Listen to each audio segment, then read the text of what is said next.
Okay, so guys, once again, we're still talking about Ragnarok Origin Classic, and I already mentioned this in my previous video that there are two versions of Ragnarok Origin, the Korean version and then the global version. Now today, as I kept diving deeper into the details of this game, I found something that some people might see this as a dark side, or depending on how you look at it, maybe not.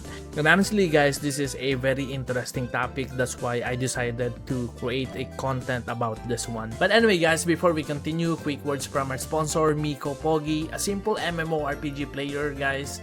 Now just kidding guys, that's actually me when I was a kid. So if you're a brand and you want a 20-second shout out in front of MMORPG players, my email is in the description. Alright, so guys, let's continue. So here on the screen, this is actually the official website of Ragnarok Origin Korea. So guys, don't be confused, Ragnarok Origin is ROO and Ragnarok Origin Classic is ROOC, and this website is ROO. Alright, so guys, if you translate this into English, this page is basically a service termination notice, meaning the original Ragnarok Origin service has already stopped. ROO already stopped just now. So this game existed for around 5 years and now officially it's no longer running. And if you check the other news and translate the details into English, you'll even see information related to refunds to players, which really confirms that the service really did end. Now back to the official website. Here's where it gets interesting guys. If you click this scoring icon right here, you'll see the information about Ragnarok Origin Classic, which means the game is being relaunched again.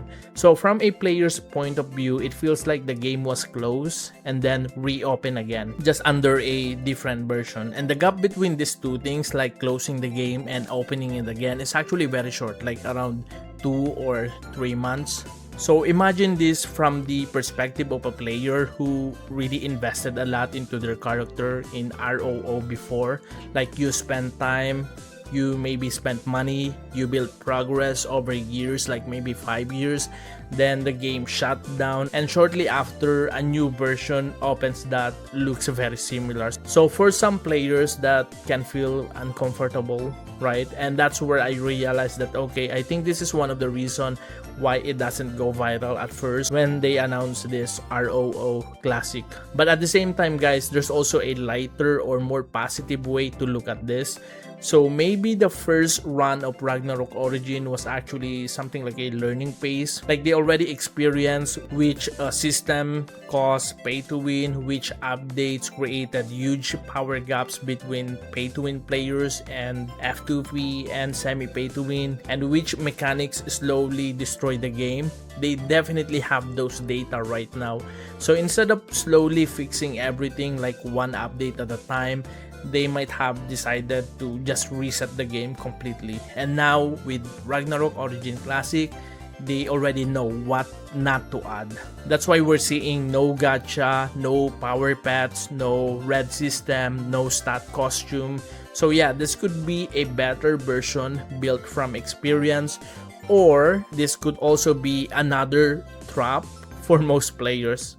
And that's the honest truth guys. So I really don't want to say this in a purely negative way guys. Right now Ragnarok Origin Classic is sitting in a very sensitive position. Like it's not just launching a game, it's more about trying to win back the trust of the players to Gravity and to Ragnarok. And the only way to know which side this falls on is to actually see how the game performs after the launch. So guys, if you're curious about this controversial game, you can actually pre-register right now, and let's see how things turn out this March. Alright, so see you guys.